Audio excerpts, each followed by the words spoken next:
Charles Spencer took to social media on Sunday with a touching family photo following the shock fire at his property, Althorpe House, on Saturday. The ninth Earl Spencer, 60, shared a photo of a newspaper cutting featuring his great-grandfather, Jack Spencer, the former Lord Chamberlain to King Edward VII. The impressive cutting showed Jack welcoming the Tsar and Tsarina of Russia to Cowes on the Isle of Wight 115 years ago. Captioning the photo, he wrote, "A newspaper cutting proudly inserted by my grandfather, Jack Spencer, in his 1909 scrapbook, recording my great-grandfather's role in welcoming the doomed Tsar and Tsarina of Russia to Cowes on the Isle of Wight, that summer, 115 years ago.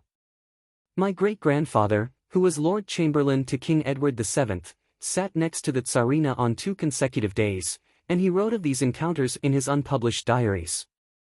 Charles then explained that this special piece of history served as inspiration for one of the chapters of his new book, The Rabbit Hole, based on his weekly podcast with Reverend Richard Coles and Professor Kat Jarman, which is out in October.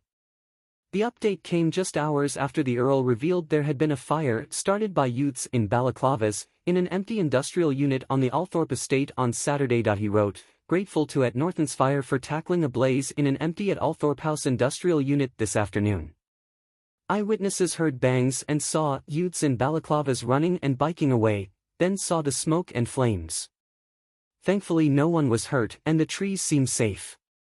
Charles shared a photo of thick grey smoke filling the air as the fire service attended to the incident. Althorpe recently played host to Prince Harry, who stayed with his uncle during his surprise visit to the UK for his uncle, Charles's brother-in-law Lord Robert Fellowes' funeral, according to People magazine. The funeral took place at St Mary's Church in Snettisham, Norfolk.